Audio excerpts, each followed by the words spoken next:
Top. Alors, je voudrais aborder avec vous un sujet qui me paraît très important justement à l'approche de la fête de Hanouka et qui a des répercussions évidemment sur la place et le rôle de la femme justement à Hanouka. Vous avez dans le Shulchan Aruch une indication très importante et que je vous cite Venoagot anashim shelo laasot melacha beot shanerot dolkot. Nous avons une habitude, un usage, n'est-ce pas, comme le fixe la halakha sur le fait que les femmes, eh bien, il est usuel que tant que les bougies sont allumées, alors, eh bien, elles sont dispensées de faire un certain nombre d'activités, j'ai envie de dire activités ménagères qui sont au cadre de la maison, comme on a dans le même optique à Rosh Chodesh, où on a aussi cette évocation, comme si en réalité il y avait une sorte de, oui, d'esprit festif par rapport justement à Hanouka ou même Rosh Chodesh. Quand on parle de Rosh Chodesh, on sait pourquoi. Rosh Chodesh, on évoque le fait que les femmes n'ayant pas, Baruch Hashem, fauté à la faute du veau d'or, donc elles ont ce privilège justement eh bien, de se ressentir un petit peu comme si justement c'était un jour de fête où on serait dispensé, n'est-ce pas, de Melacha. À cela, on retrouve dans justement les Tosfot, les gendres de Rashi, comme on a coutume de les nommer, qui montre bien que la raison pour laquelle les femmes, effectivement, sont dispensées de faire une mélacha, de faire une activité pendant la durée des nérodes, c'est qu'a priori, effectivement, on pourrait objecter en me disant, oui, mais si les bougies sont allumées toute la nuit, elles en sont dispensées.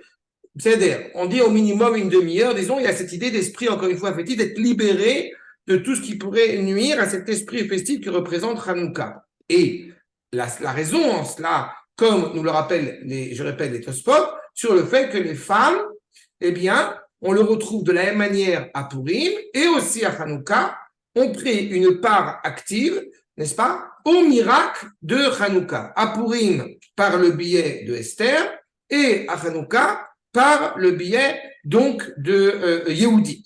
Et c'est ainsi, encore une fois, qu'on nous rappelle effectivement tout un ensemble de coutumes, coutumes, même de mets que nous allons consommer pendant Hanouka, en ce qui concerne justement des mets à base de lait ou justement ce rapport à ce mélange de pâtes et d'huile. On va essayer de revenir sur toutes ces us et ces coutumes culinaires qui ont une implication directe et rattachée justement à cette personnalité qui est Yehudite.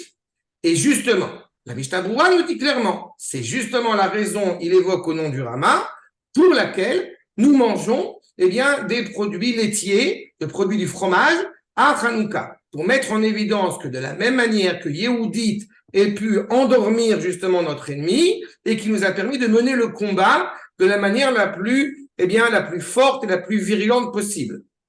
Je dois faire une toute petite parenthèse pour qu'on comprenne bien dans quel contexte on s'inscrit. Et c'est quelque chose, encore une fois, que je me suis rendu compte que pas tout le monde en est conscient, et c'est pour ça que c'est l'occasion de le rappeler ici. Vous avez une réalité, malheureusement, depuis plus d'une centaine d'années, à l'époque, au moment où le peuple juif, en tout cas le peu au sein du peuple juif, qui a compris qu'il était temps de rentrer en Eretz Israël, et que, eh bien, il y a eu rapidement, malheureusement, une souveraineté grecque qui s'est installée en Eretz Israël, à commencer par justement celui qui va diriger cet empire, à savoir Alexandre le Grand. Et Alexandre le Grand, eh bien, il a reçu par son rave, si je puis dire, Aristote, qui lui a dit, apprends des pays, apprends des pays que tu vas conquérir, plutôt que de les détruire. Et du coup, pendant plus de 100 ans, à peu près 150, 100, okay, eh bien, nous avons une autonomie interne au sein d'Israël. Cette autonomie, elle a des avantages et aussi beaucoup d'inconvénients, mais en tous les cas, on a une certaine, dirais-je, liberté de culte pendant cette période-là. Et puis, arrive le schisme et donc la mort d'Alexandre, et nous avons quelqu'un, donc on appelle Aristophane, Aristobule, je crois, bref, Antiochus, qui va changer totalement la donne. Dans cette réalité-là, on se retrouve non seulement dépendant politiquement, mais même méprisé spirituellement. Et donc on sait les implications que ça a. Il faut toujours avoir en tête, et c'est un détail qui doit à chaque fois nous interpeller en cette période, qu'est-ce que l'exil? Je vous le répète, comme j'ai souvent eu l'occasion d'évoquer. Qu'est-ce que l'exil alors qu'on parle des Juifs qui sont présents en terre d'Israël? L'exil est considéré comme étant exil à partir du moment où il n'y a pas d'indépendance politique en terre d'Israël. N'est-ce pas? Qu'est-ce qu'on appelle indépendance politique? Nous n'avons pas de dirigeants, nous n'avons pas de dirigeants politiques juifs à notre tête. Comprenez par cela qu'à l'inverse, dans le cas où nous avons un dirigeant juif à notre tête, qu'il soit bon ou mauvais, nous ne sommes plus en exil. Comme quoi, on peut être, oui, en exil en terre d'Israël quand on est sous domination étrangère, ce qui a été le cas malheureusement. Maintenant, dans cette réalité-là, absolument dramatique pour notre peuple, nous parlons de la participation des femmes à ce miracle. Et pourtant, et c'est ce que va indiquer justement le Rambam notamment, que les Grecs ont étendu, je vous cite, dans les décrets qu'ils ont fait abattre sur Israël, Pashtu Yadam Bemamonam Ubnotehen. C'est-à-dire qu'on sait pertinemment, hélas, que la Grèce a été d'une rare cruauté à la fois au niveau des lourds impôts qu'ils ont imposés aux Juifs, mais aussi le droit de cuissage, je crois que c'est comme ça qu'on l'appelle en français, qui était absolument dramatique. Donc les femmes qui ont participé à ce miracle, eh bien, elles ont été malheureusement soumises à une dépravation forcée. N'est-ce pas? Parce qu'à l'époque, vous aviez des ennemis qui se comportaient avec violence à l'égard des femmes et des enfants. Aujourd'hui, au Hachem, c'est fini. À Gaza, on voit combien les femmes sont respectées. Mais à une époque, eh bien, malheureusement, il semble que les femmes étaient absolument violentées. Et encore une fois, ça a ajouté de l'impureté à la fois dans le peuple et à la fois au sein du Beth Amikdash, puisque on a toujours coutume de rappeler les statuts qui vont inscrire dans le Beth Amikdash. Et vous savez pertinemment, malheureusement, qu'ils ne se sont pas limités, ce qui est déjà suffisamment grave, mais ils ne sont pas contentés à mettre une statue dans le Mikdash. Mais ils ont été totalement, on a vu la paracha de Vaishlach, n'est-ce pas, cette semaine avec Dina, on voit le comportement absolument affreux, non, c'est Internet, le comportement absolument dramatique que ces nations ont eu à notre égard. Et justement, partant de ce postulat, il y a cette femme qu'on appelle Yehudit. Quand on essaie de regarder qui est Yehudit, qu'a-t-elle fait de si exceptionnel, eh bien, c'est tout le sujet que je vais essayer, Bezrat Hashem, d'aborder avec vous. Il y a plusieurs versions, mais je vais m'en contenter de deux, parce qu'elles apportent quelque chose d'important, je pense, surtout dans ce contexte. Surtout dans ce contexte. Pardon? Ah, il y a une question. Ok. ועוד רבים אחרים ששחררנו. אלה לא רק שמות, אלה נשמות של ילדים וילדות... Ah non, c'est pas... voilà. Je pardon. Oui, ça n'a rien à voir avec notre sujet, pardon, excusez-moi. Donc, je reprends. Je suis content que Bibi participe à mon cours, mais quand même. Ah, en tous les cas, le fait c'est que, justement, qui est cette Yehudit? Yehudit, on voit dans la Mishnah Brura, donc le Chafetz Chaim, qui rappelle qu'elle était la fille de Yochanan, donc le Kohen Gadol. Et il se trouve que, et c'est très intéressant parce que dans ces différentes versions que j'ai pu trouver, où c'est une jeune femme qui donc était fiancée et qui doit subir le droit de cuissage, n'est-ce pas, par le consul grec, c'est ce que nous dit justement, eh bien, Mishnah Brura, elle va dans ce sens. Donc, évidemment, qu'est-ce qu'a fait cette jeune femme, bon gré, malgré elle surtout? Elle se retrouve en face de cet ennemi et elle a préparé donc, effectivement, eh bien, du lait, semble-t-il, du lait de chèvre, qui aurait tendance à un petit peu enivrer ou en tout cas à endormir, et ce qui lui permet après de lui couper la tête. Et évidemment, puisqu'on a, comment dirais-je, on a piqué au vif cette puissance grecque, l'implication va redonner du moral, va redonner du souffle, n'est-ce pas, au peuple juif. Puisque, il faut bien vous en douter, évidemment, quand il y a une tension terrible, à partir du moment où nous renforçons le moral des troupes en mettant en évidence le sort qui attend les ennemis, cela, évidemment, va renforcer notre vigueur dans le combat. Enfin, évidemment, si on s'avisait, que Dieu préserve, dans un cas de guerre, à faire un cessez-le-feu, évidemment, cela serait dramatique puisque ça donnerait l'oxygène à nos ennemis, ce qu'on ne veut pas. Et comme Baruch Hashem, aucun de nos dirigeants pense évidemment à faire un cessez-le-feu avec nos ennemis, donc ça va, on est rassuré. Ça, Arsham, ça c'est la petite parenthèse de temps en temps. Ceux qui me connaissent, ils savent que j'en glisse de temps en temps comme ça. Alors, je poursuis. Donc en tous les cas, nous avons ce première évocation. Et puis, quand j'essaie de regarder un petit peu où est-ce qu'on trouve Yehudit parce que sur quoi se base le Chafetz Chaim, c'est quand même relativement récent. Quand on essaye de voir effectivement, des origines plus lointaines, alors j'ai pu voir dans le Kolbo, qui est un des maîtres, encore une fois, des Rishonim, qui montre bien que c'est grâce à cette femme qu'a pu avoir cet événement très important, encore une fois, puisque, et elle ajoute d'ailleurs, qu'elle était particulièrement belle. Maintenant, sur ces deux bases-là que je vous soulève, je pense qu'il est important malgré tout d'avoir ce que nous allons voir ensemble dans ces deux sources que je vous ramène. C'est pas ? Vous voyez ma corde numéro 7 ? Parce que l'intitulé, la manière dont c'est retranscrit, que je vous livre quelques passages, m'apparaît absolument exceptionnel. Vous voyez le texte, n'est-ce pas ? Oui, vous agrandissez un peu. Oui, d'accord ? Ok. Oui. Alors voyons ensemble.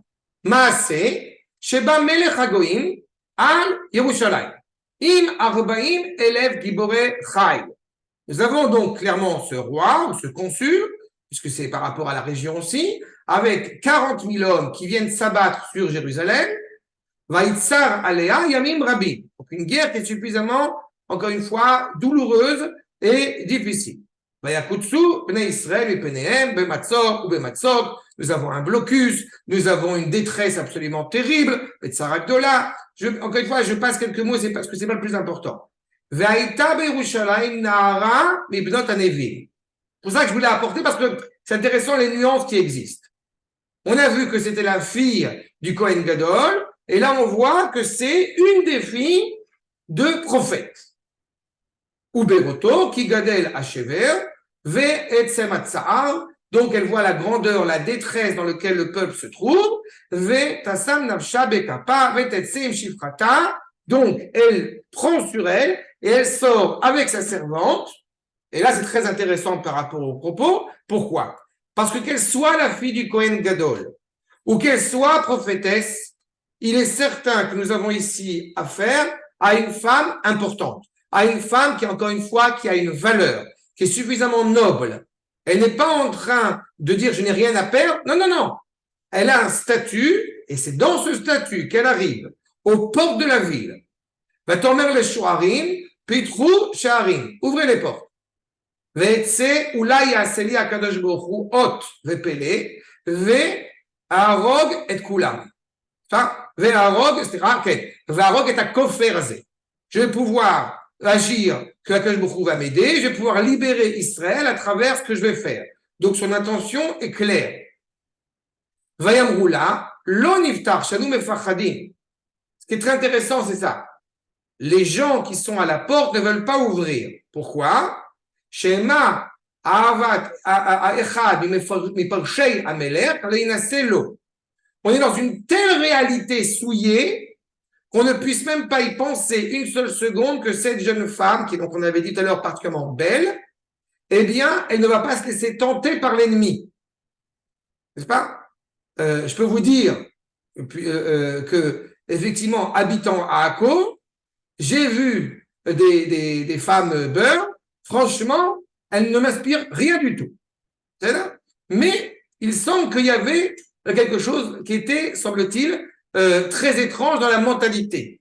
Et je tiens à vous dire, entre parenthèses, malheureusement, et comme je fais un cours pour les femmes, donc c'est l'occasion pour vous aussi d'être prudente par rapport à cela. Bon, Hachem, vous êtes des femmes mariées, donc la question ne se pose pas, mais sachez-le, nous avons malheureusement, pour des raisons socio-économiques essentiellement, des réalités aujourd'hui qui sont très douloureuses.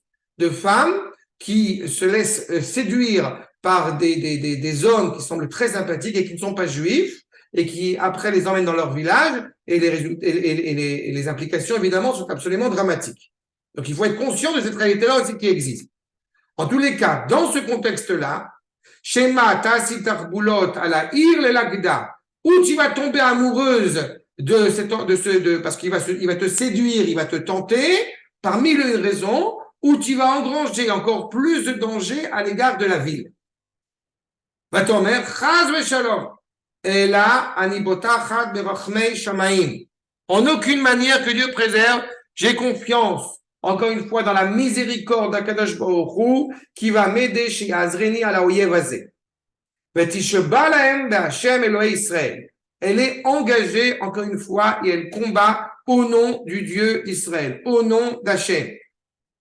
Il faut être conscient que ça soit dans n'importe quelle structure, dans n'importe quelle fracture dans laquelle on peut se retrouver, il est d'abord impératif de savoir au nom de quoi on se bat. On ne se bat pas parce qu'on n'a pas d'autre terre, on ne se bat pas parce qu'ils nous ont fait du mal, on se bat parce que le nom d'Akadosh Baruch Hu a été profané. Et c'est ce qui se passe à ce moment-là. Donc ceux qui sont à la porte ouvrent ces portes et donc elle sort avec sa servante, va teler ad Oel, donc elle arrive dans la tente du roi, elle est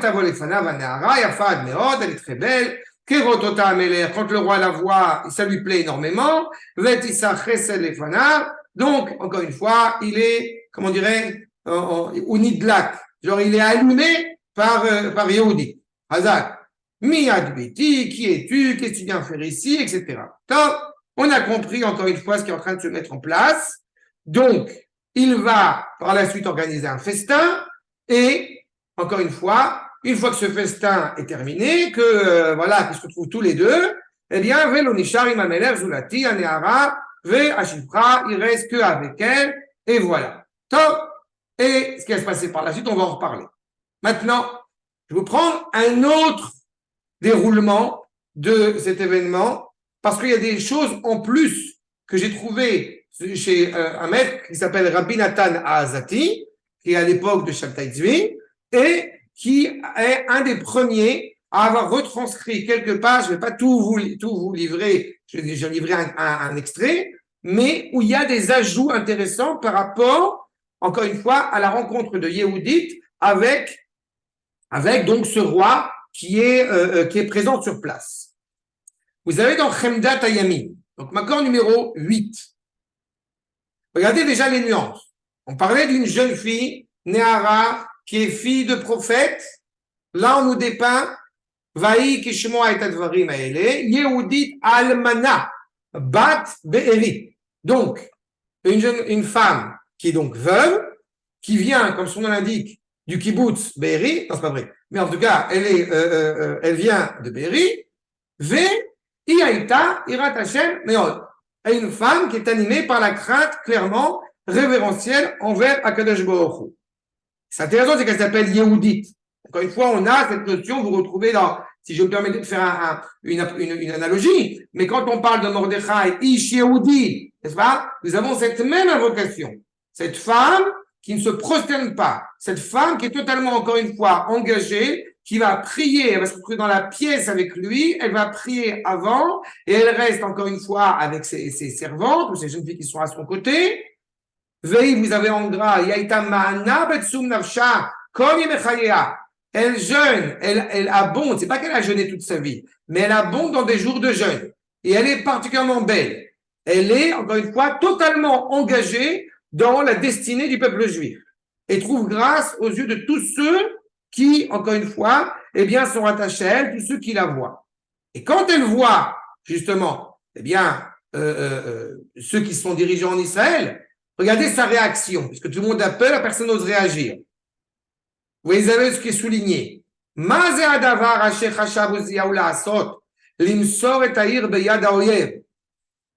Vous avez l'interrogation de Yehudit.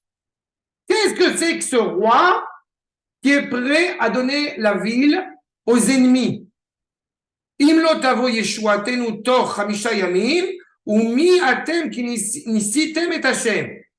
On est prêt à jeter les armes, on est prêt à abandonner.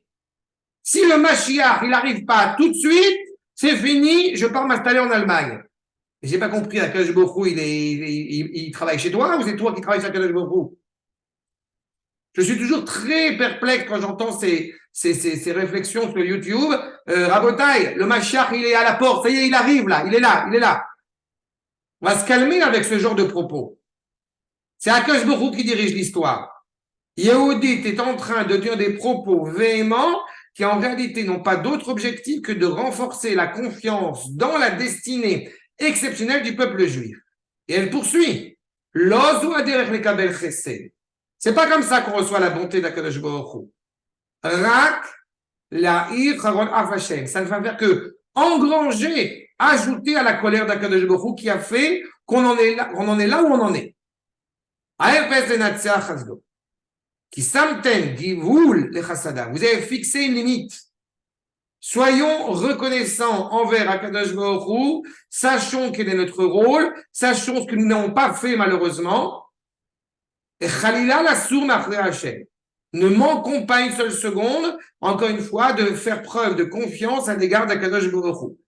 C'est ce que Yehudit nous indique. C'est ce que Yehudit a, dans sa manière de s'exprimer, encore une fois, envers le peuple. Et plus nous allons être conscients de cela, poursuit Yehudit, plus, eh bien, justement, Akadosh Baruch Hu sera miséricordieux et indulgent à notre égard. Maintenant, quand elle va effectivement aller parler avec ce goy, j'y arrive. Qu'est-ce qu'elle va lui dire?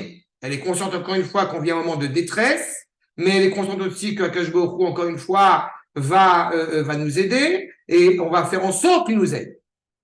C'est ce qu'elle nous dit.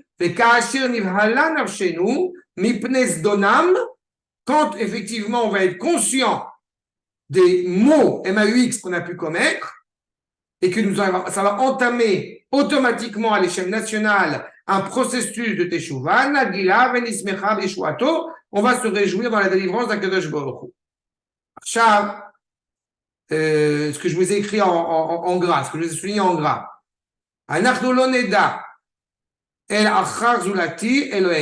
Nous n'avons confiance dans personne d'autre si ce n'est envers Akadosh Baruch Hu. Il y a mon fils qui m'a fait une blague aujourd'hui qui me fait rire, excusez-moi, ça m'a fait sourire, sur le fait qu'on sait pourquoi est-ce qu'effectivement Benyamin, vous vous rappelez de cela, pourquoi est-ce que le Beth Amikdash il est construit dans la tribu de Benyamin? Parce que Benyamin ne se prosterne pas devant Esav. Mais heureusement, Baruch Hashem, nous assistons à une génération où Bibi se prosterne devant Biden. Vous voyez, il y a encore de la marge. On a encore du boulot. C'est une blague de mon fils. Donc ça va, il a le droit. C'est exactement cette problématique-là. On doit se renforcer, se raffermir, à savoir justement et pointer du doigt en disant Zéli van Veu. Veu idrosh damenu. Miyad kamenu leman kvod shemo. Même si on doit donner sa vie pour lui, eh bien, encore une fois, en son nom, cela a tout son sens. Combien cela est difficile? Parce qu'elle va faire, encore une fois, la chose la plus terrible qui peut exister. Ve'ata, achai atem, akohanim. Dans la référence que je vous ai livrée tout à l'heure, elle était fille de prophète. Maintenant, elle dit mes frères les Kohanim. Vous voyez, ces nuances, encore une fois, sémantiques qui apparaissent. Est-ce que c'est contradictoire? Non. Est-ce qu'elle était vraiment la fille de Yochanan, le Kohen Gadol? On s'en fout. Pourquoi on s'en fout? Parce qu'il y a une entité qui est animée, comme son nom l'indique, l'Echaen, à servir à Kadosh Baruch Hu. En tous les cas, il est clair que son investissement, son engagement n'est pas seulement à l'échelle, évidemment, des Kohanim, mais, encore une fois, à l'échelle du peuple tout entier. Et quand elle s'adresse, justement, elle dit renforcez-vous, Israël et le cœur de tout le peuple juif. Je vous répète, on est dans une situation à ce moment-là qui est encore plus dramatique que la situation que nous vivons actuellement. Et la démarche de Yehudit, encore une fois, est de redonner la flamme, de redonner de la force. C'est plus de 150 ans qu'on était sous souveraineté, je répète, sous domination grecque. Et elle se tourne vers le peuple en leur rappelant, Hélène, qui a voté nous, ou vous, Bénissayon, nos pères ont eu des épreuves. Atem behemet avoit Hashem. Si on aime réellement Akadosh Baruch Hu Elohehem, vatem tomru Elohehem qui Avraham Avinu s'est tenu pour faire justement ce rôle. Yitzhak, Yaakov, et j'en passe. Et tout cela, encore une fois, dans cette volonté clairement de renforcer le peuple avant d'aller se livrer, n'est-ce pas, auprès de ce goy. Et donc, elle va prier, et vous aussi vous allez prier, vous voyez, quand une fois il y a vraiment une tension terrible, et la réaction des rois, la réaction du roi, du dirigeant en Israël, qui a priori serait animé par la crainte, eh bien, quelque part, est ravivé dans sa confiance. Et même lui, avec la responsabilité et la difficulté que cela implique, eh bien, réagit, écoute les propos de Yehudit. Et Yehudit lui répond au roi, je parle encore une fois pour l'instant que aux dirigeants juifs. On est au sein du peuple juif. Et vous comprenez que cet épisode, si c'est Uziyahu, il aurait pu se passer n'importe où et pas spécialement à Hanouka. En tous les cas, dit Yehudit, Vetomer lo Yehudit, Hachem Elo Israël. On doit, encore une fois, se rappeler et se remémorer. Le Dieu d'Israël, Odata et Shmo, tu as reconnu son nom, Gvurato, sa force, sa vigueur. Ve'amarta, Kiyu yakum nikmatenu me'oivenu. C'est lui qui va clairement nous venger de nos ennemis. Quand vous entendez ce genre de propos, alors on pourrait se dire, bon alors ne faisons rien, restons assis et attendons patiemment qu'Akadosh Baruch Hu s'en préoccupe. Sauf que j'ai eu l'occasion aujourd'hui de faire une petite intervention et j'ai rappelé que dans la Haftara qu'on va lire la semaine prochaine, Ezrat Hashem, la Haftara de Hanouka, alors on n'a pas dit Lo bechail ve lo bekoach ela beruach, mais on a dit ela beruchi. Certains pourraient se laisser tenter de dire Lo bechail ve lo bekoach, c'est dans Zecharia, le chapitre 4, Perek Dalet là-bas. On pourrait se laisser tenter de dire ce n'est pas par les armes, ce n'est pas par la force que nous allons vaincre, mais uniquement par le souffle divin. Donc, ne faisons rien. En réalité, ce que dit le verset, ce n'est pas ça. En disant pas Berouach, mais Berouchi, comprenez qu'en réalité, quelle est notre motivation? C'est pas la problématique d'avoir une arme dans les mains. C'est pas la question de savoir si on a un M16 ou si on a un bouclier de fer ou si on appuie sur un bouton et on explose Gaza. La question c'est de savoir quelle est notre motivation à vaincre nos ennemis. Est-ce que c'est justement je ne fais rien, je tombe malade, mais je ne vais pas voir le médecin? Pourquoi? Parce que j'ai confiance en Akadosh Baruch Hu. Diront nos maîtres, c'est exactement l'inverse. Si tu as réellement confiance en Akadosh Baruch Hu, tu pries pour qu'il te donne le bon médecin.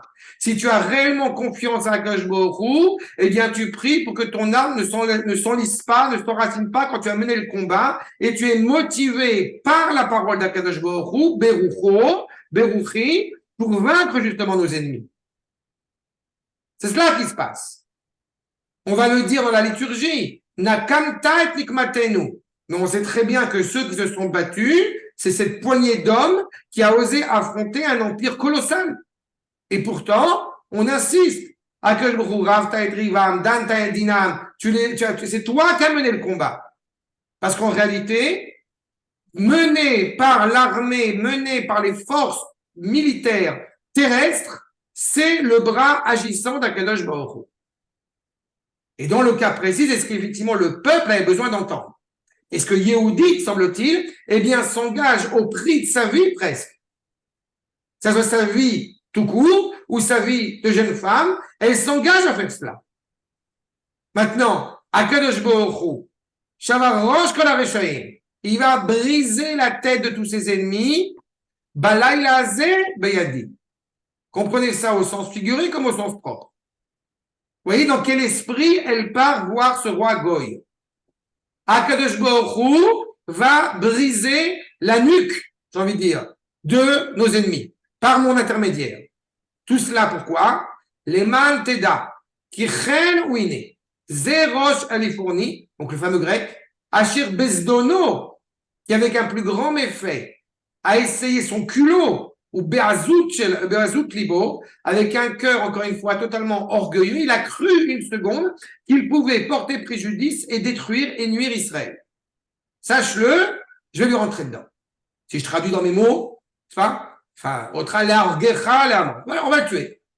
il n'osera pas penser une seule seconde qu'on peut clairement porter préjudice, n'est-ce pas, à Israël. Et c'est dans cet esprit-là que Yehudit, encore une fois, s'avance.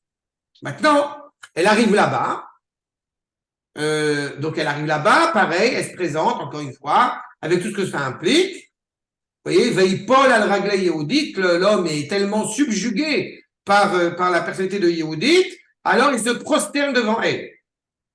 Bouchaat, me Elohecha, Bechol Ali Yaakov, oh, tu es une femme exceptionnelle. Elle a vu que c'était effectivement une juive. Tout le monde qui la voit est encore une fois en train de louer. Tout se passe, on va dire, dans le meilleur des mondes. Bien fait. Seulement, qu'est-ce qui va se passer par la suite? Évidemment, voilà. Ici, okay. Ton mère Yehudit, vous avez ici troisième ligne. El Kol Ha'am. Elle a passé la nuit avec lui, elle a coupé la tête. Et elle prend justement cette tête qu'elle est prête à mettre sur les murailles. Et quand le soleil se lève, elle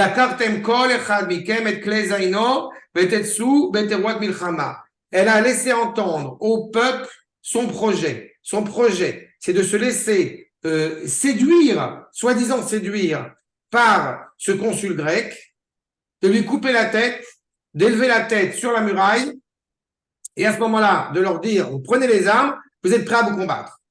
Elle a annoncé le projet. C'est dans cet esprit-là qu'elle part là-bas. Que fait les Bnei Israël?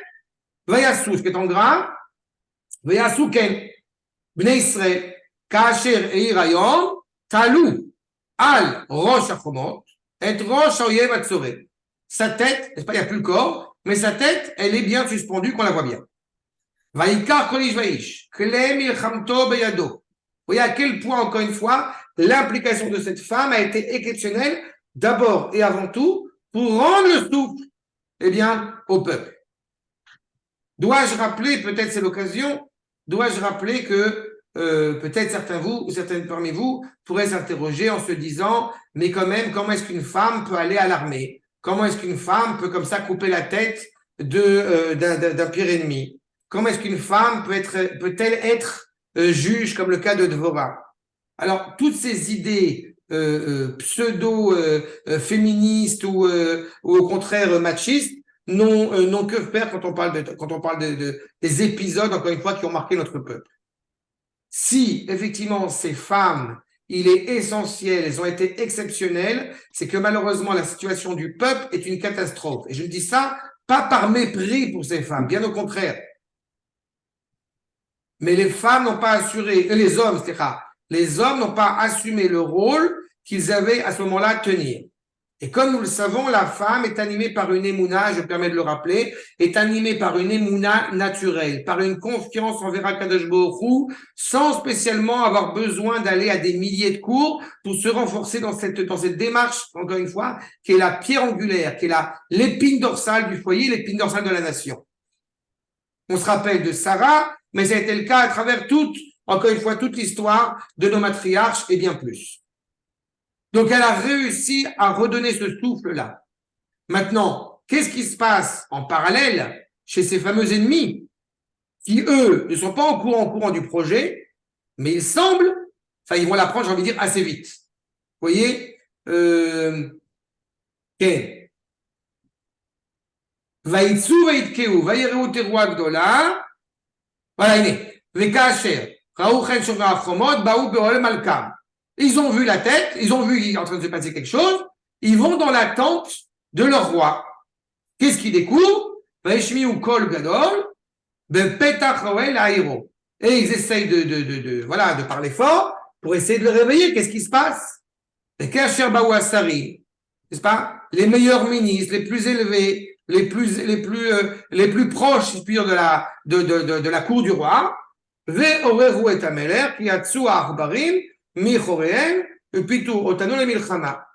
viennent en demandant au roi qu'est-ce qu'on fait, parce qu'il semble que effectivement les ennemis sont à nos portes, les ennemis juifs, et il semble qu'ils ont repris du poil de la bête et qu'ils sont prêts à nous attaquer, que eux ils appellent évidemment les rats sont en train de sortir de leur trou pour nous attaquer. Az Rachag venichnas saris amelech, shomer apelakshim, veoel alifoni, veyomed ifne kele, etc. Il se tient à son lit, il voit ce qui est en train de se passer, il voit le roi qui a priori dort. De quoi c'est intéressant? Parce qu'on ne sait pas si en réellement la tête, elle était vraiment sur la muraille ou non.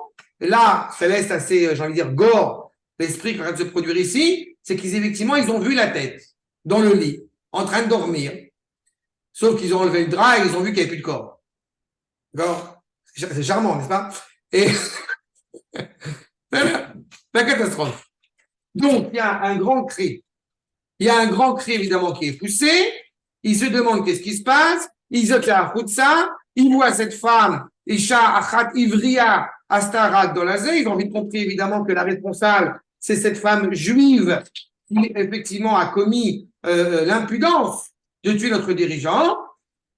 Alors, j'avance, je passe quelques lignes. Évidemment, la guerre est bien engagée.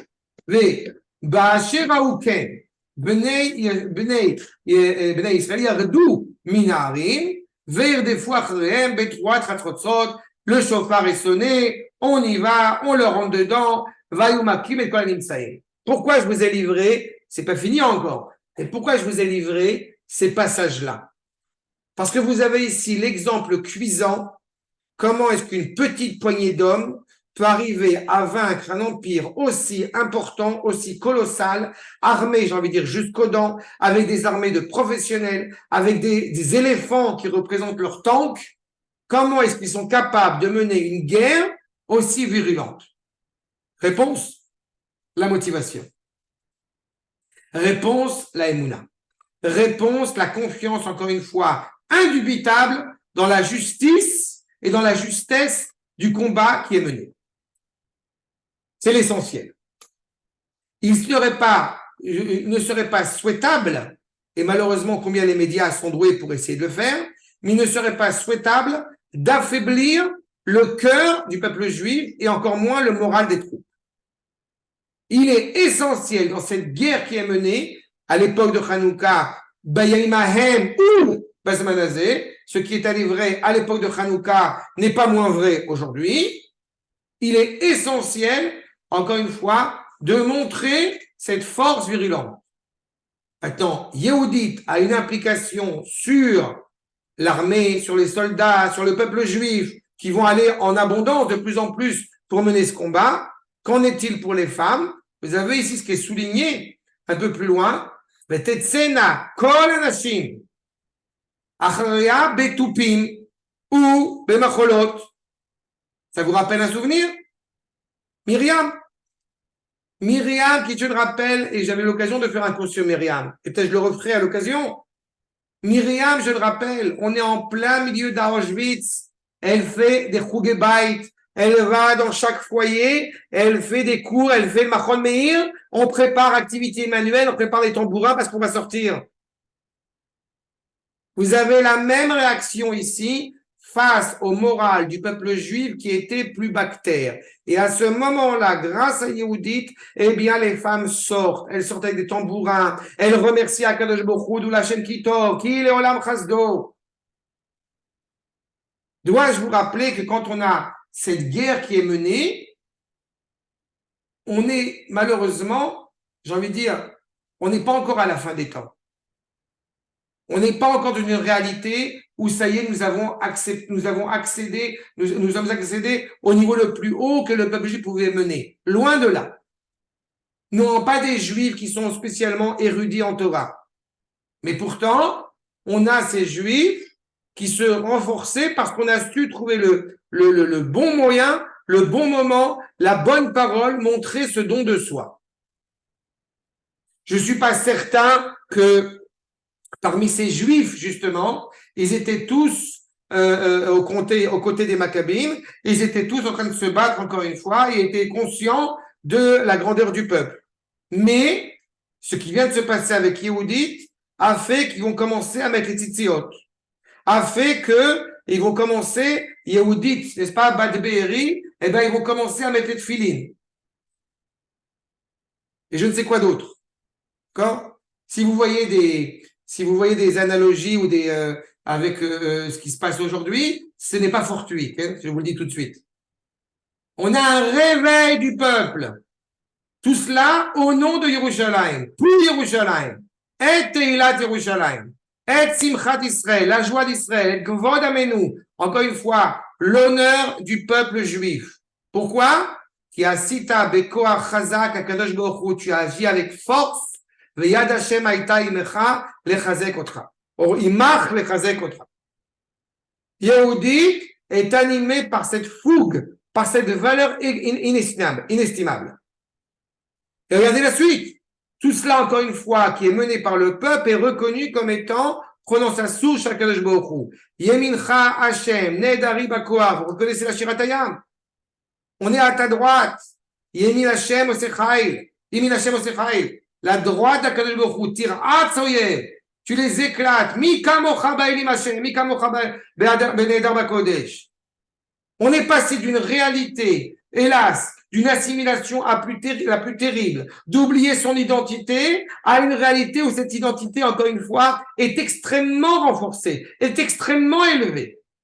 Le peuple juif, à ce moment-là, se renforce.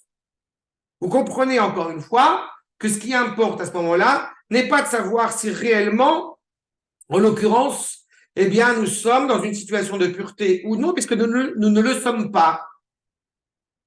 Et donc, vous devez certainement toujours, à mon sens, vous devez toujours avoir en tête que la petite fiole d'huile avec laquelle on va allumer la menorah dans le Beth Amikdash, mais qu'est-ce qu'on s'en fout si elle est pure ou pas?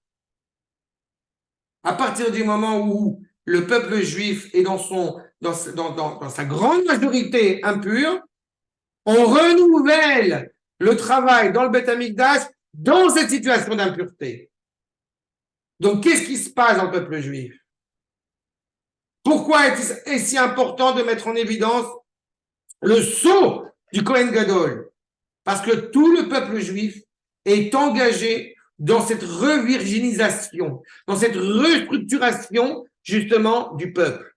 Elou, Olot, Kula. Tout le monde amène des sacrifices. Tout le monde veut servir à Kadosh Baruch Hu. Yehudit nous dit le Chevet Yamim, Igdisha et Kol Shalela, les Beit Haelohim. Il n'y a plus de question d'argent. Tout est, encore une fois, amené pour être élevé vers Akadosh Baruch Hu. Veyeshuam Yehudi. Au moment où Yehudi, justement, va libérer le peuple pleinement, eh bien, vous avez une grande simcha, encore une fois, et ce, pendant 3 mois. Simcha Zot Yeshua, Shlosha Chodashim. 3 mois de fête. 3 mois de félicité exceptionnelle. Je n'ai pas parlé encore de la fête de fixer Hanouka pour toutes les générations. C'est un autre sujet. Mais on a 3 mois de félicité, 3 mois de sérénité, 3 mois d'exaltation, vu le contexte dans lequel on se trouve. Ou Bechol Yemechane Yehudit, Lo Kam Mezik al Israël. Qu'est-ce qui se passe pendant cette période, même de manière générale? La personnalité de Yehudit a insufflé à la fois dans le peuple cette fougue, cette vigueur nationale, mais en plus de ça, personne n'a osé lever la tête contre le peuple juif grâce à cette personnalité de Yehudit. Même après sa mort, elle laisse une empreinte indélébile. Où les Kol Israël aya or b'moshevotam. La lumière, encore une fois, qui continue à étinceler à travers les siècles grâce à cette femme.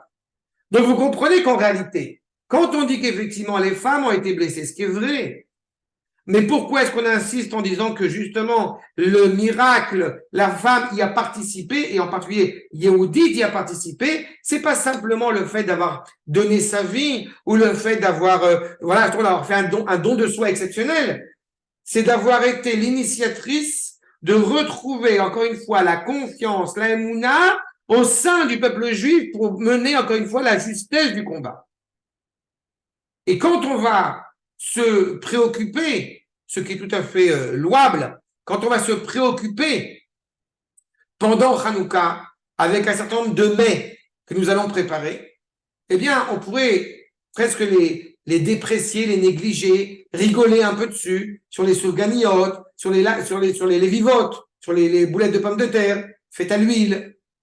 Et je ne sais quoi d'autre encore qui existe. Comme on a dit, à Yehudit, les beignets et tout le reste. Eh bien, il me semble qu'en réalité, il y a quelque chose qu'il nous faille renforcer.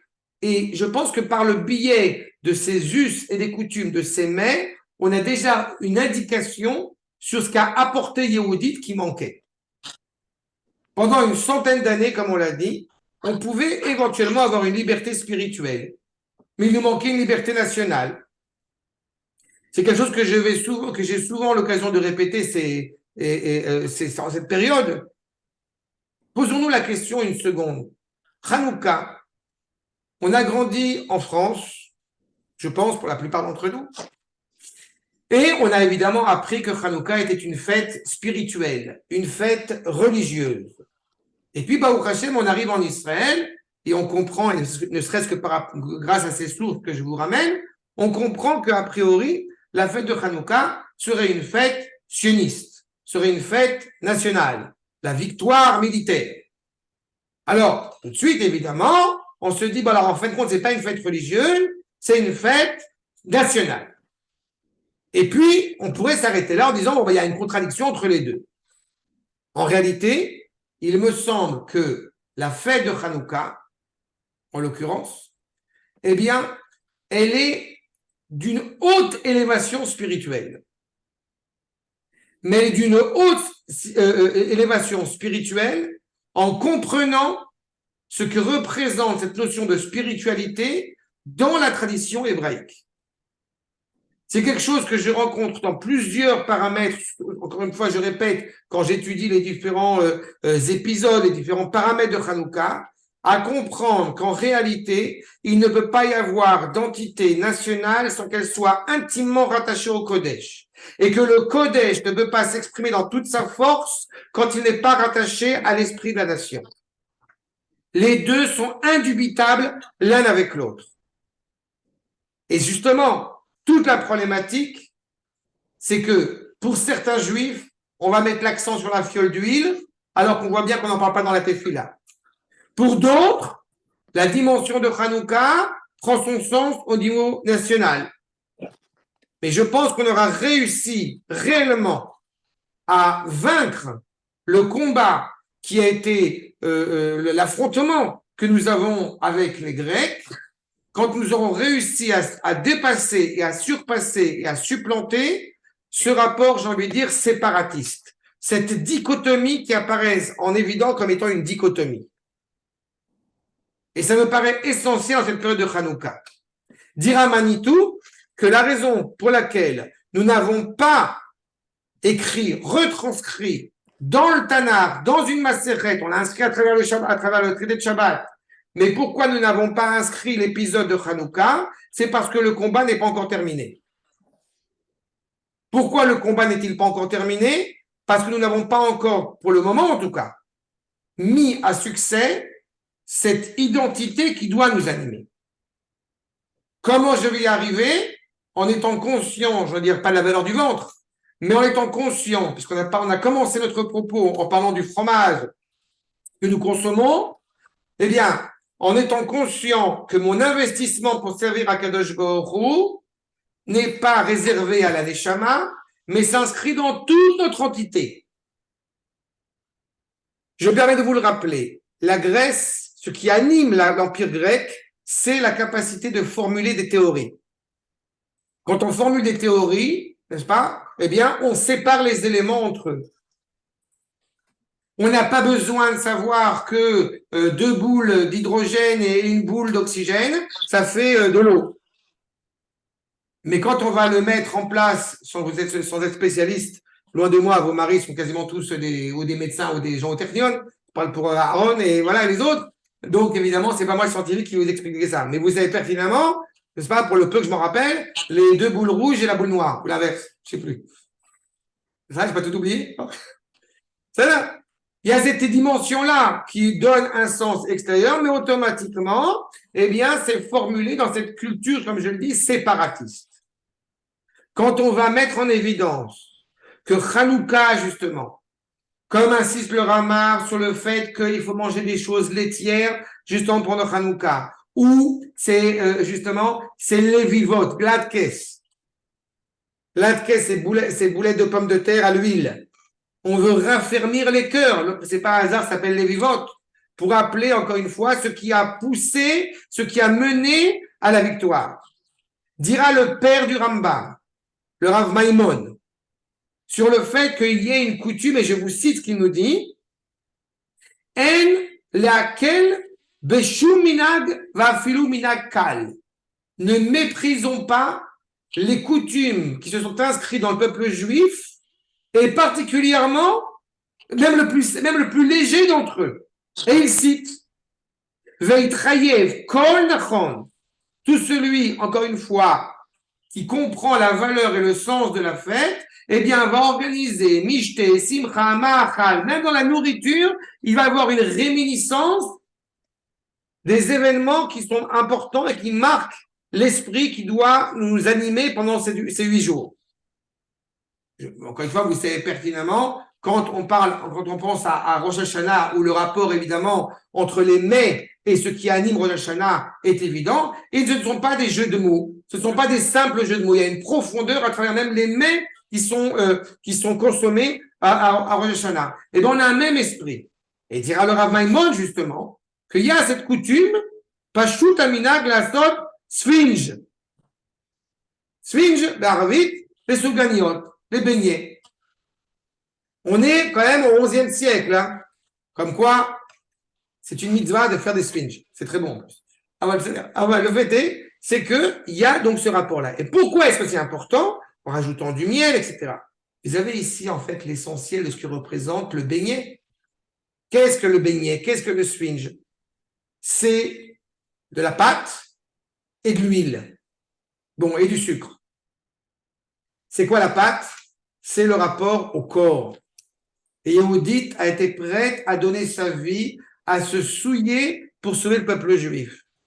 On est animé par la compréhension de la valeur du corps qu'on ne déprécie pas. Mais ce corps, eh bien, est animé et lui en lui, c'est le cas de le dire, l'huile de la sagesse, la chokhma. Pour les Grecs, tout se passe au niveau de l'intellect. Tout se passe au niveau de l'esprit, il n'y a rien au niveau de l'esprit. Nous prenons l'unité absolue. Le rapport entre le corps et la neshama, le rapport entre la neshama et le corps. C'est exactement ce que laisse entendre en filigrane, eh bien, le beignet. Ou encore une fois, toute forme d'aliment que nous allons coutume dans chaque communauté d'Israël de mettre en valeur, de mettre en pratique. On n'a pas de mitzvah, effectivement, de faire des repas, parce que ce n'était pas vraiment les jours de fête à ce niveau-là, mais cela prend tout son sens dans la vitalité de notre peuple. Je voudrais, avant de terminer, d'abord, si vous avez des questions, je vous écoute, et je voudrais juste vous citer, en conclusion, Bezrat Hashem, les enseignements du Rav Kook dans Israël Vetriato, dans Roth, mais je vous écoute avant cela si vous avez des questions. Ou des remarques, ou vous n'avez pas compris, ou je vous ai perdu. C'est clair ce que j'ai dit? Yofi. Alors, je termine, parce qu'évidemment, je ne vais pas terminer un cours sans citer le Rav Kook. Ce n'est pas du tout, ce n'est pas un parti pris, je n'ai pas d'a priori, mais bon, c'est le Rav Kook, quoi. Bref, mais là, je vous mets la citation devant, parce que c'est la langue du Rav Kook, Baruch Hashem, est suffisamment riche, et donc ça vaut le coup de la voir ensemble. Regardez ce que nous dit le Rav Kook dans Israël Vetriato, accord numéro 11. Ta'ut gdola, ibeyad otam, sheinam margishim et ha'achdut hasgulit shebe'Israël. Une erreur fondamentale dans ceux qui ne comprennent pas, qui ne voient pas, qui ne ressentent pas l'unité exceptionnelle, l'unité fondamentale qui existe au sein du peuple juif. Je vais le dire autrement. Comme nous sommes religieux sionistes, donc on va à l'armée. Réponse, absurdité. C'est parce que nous voulons être fidèles à la Torah que nous allons à l'armée. Est-ce que les Kohanim sont censés aller à l'armée? Oui et non. Je ne parle pas de notre génération actuelle où c'est plus compliqué. Mais de manière générale, les Kohanim sont censés travailler au Beth Amikdash. Mais quand ils travaillent au Beth Amikdash, ou quand les Lévi'im vont aller s'engager sur le terrain, ce n'est pas en disant nous n'appartenons pas à cette caste-là. Nous sommes dans cette cohésion, ce cli, comme j'aime à citer le Swatemet, Cohen, Lévi et Israël, qui représentent une même dimension, une seule et même unité. Vous voyez la suite du Rav. Hafetzim embedignonam, ceux qui pensent encore une fois qu'il faille séparer un domaine de l'autre, une dimension d'une autre. Ils sont embrigadés, ils sont encore une fois, ils désirent dans leur vaine imagination, bedignonam, les hashvot, et Inyan Eloyazé, cette notion qu'on retrouve dans le Kuzari, cet intérêt divin qui est spécifique à la personnalité d'Israël, à Miyuchad Beofia Israéli, les Inyan Kol Tochen Shel Am Velashon. Puisque dans chaque peuple, vous avez une religion, une dimension spirituelle, et puis une dimension nationale, une dimension politique, eh bien nous aussi, semble-t-il, nous avons ces deux pôles-là. Pas? Eh bien, en réalité, c'est ce que nous dit le Rav par la suite. Et un kol tochen shel am velashon bechol mishpachot ha'adam. Dans chaque peuple-là, vous avez. La France n'est officiellement pas un pays chrétien, mais un pays de culture chrétienne, puisqu'ils ont séparé la religion et l'État. Quand on parle des Kohanim qui vont rentrer dans le combat, vous comprenez qu'en réalité, eh bien, ils ont saisi que justement la Grèce mettait malheureusement en péril la possibilité de séparer l'un de l'autre. Comme nous avons coutume de l'expliquer, dans la liturgie de Hanouka, il n'est pas inscrit les Ashkicham Toratecha, il n'est pas écrit les Shakecham Toratecha, mais les Shakecham Mi Toratecha. La volonté des Grecs n'est pas seulement de couper le lien entre Am Israël et la Torah, mais surtout et d'abord de couper le lien entre la Torah et Am Israël. La Torah va être un livre spirituel tout à fait intellectuel, tout à fait intéressant et qui va, qui va faire partie des livres importants dans la philosophie et dans l'avancement des cultures. Non. La Torah, c'est la charte nationale du peuple juif, c'est la manière dont HaKadosh Baruch Hu s'inscrit et s'exprime au sein de l'histoire de notre peuple. Donc, c'est inséparable. Et ceux qui voudraient éventuellement les séparer, nous dit clairement le Rav, sont dans l'erreur, sont dans l'imaginaire maladif. Misé, bas aratzon les falais. On veut séparer le Inyan Leumi du Inyan Elahi. Vous voulez couper la nation d'Akadosh Baruch Hu ou couper Akadosh Baruch Hu de la nation. Je peux rappeler un détail croustillant. Vous avez le roi d'une région, pour pas dire son nom, pour pas mépriser le roi de Jordanie, Marshimo Bezicho, qui a dit que Jérusalem ne doit appartenir à personne parce que c'est une ville qui appartient à Dieu. Dans la logique de ce que je suis en train de vous livrer maintenant, vous comprenez. Cher Mélech de Jordanie que tu crèves, toi et toute ta descendance, eh bien, sache-le, c'est justement parce que c'est la ville d'Akadosh Baruch Hu qu'elle doit être entre les mains d'Israël.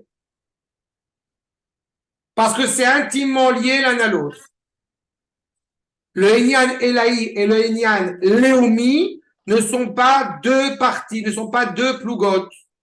Elles ne sont pas séparées parce qu'elles n'ont aucune raison d'être séparées. Au contraire, la pensée, l'idéal auquel nous nous rattachons est une pensée qui saisit que justement Hanouka n'est pas une fête religieuse et n'est pas une fête nationale.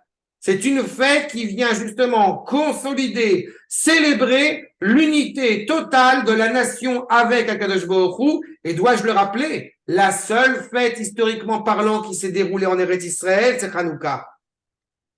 Et c'est que en saisissant cette dimension particulière d'Israël, encore une fois, que tous ces séparatistes, d'un côté comme de l'autre, chez les Goïms, j'en parle même pas, mais malheureusement peut-être même au sein même du peuple juif, c'est que en évinçant toutes ces séparations, eh bien nous consolidons réellement la luminosité particulière de Hanouka. Regardez juste pour terminer ce que je vous ai livré ici en gras, sauf. Kol Baalei Haitpardut ala Akara. Ceux qui veulent être têtus à séparer ces éléments. Chez Dailaem lechalot leshavet kocham, leur force, si je traduis, leur force va s'affaiblir, va disparaître totalement. Vetachat larzik bechelek nifrad medoumé, parce qu'ils ont voulu rester dans cet esprit, encore une fois, séparatiste. Chez Kol Hasheifot, Atchanim, Aklalim, chez Kol Aouma Kula. Toutes les aspirations, ce qui doit nous aspirer, ce qui doit nous animer, c'est la nation avec toutes ces valeurs qui s'inscrivent en elle. On ne fait pas de mélange. On vient de le dire il y a à peine une heure, la Avdil ben Israël la Ami. C'est une condition sine qua non. On sera plus apte à connaître la vérité authentique, encore une fois, de Am Israël, quand on comprendra que l'un ne va pas sans l'autre, que la lumière d'Israël complète, totale, poursuit le Rav, à Or, à Shalem, Bechol Ofotav. Tout cela se révèle Bégalouille.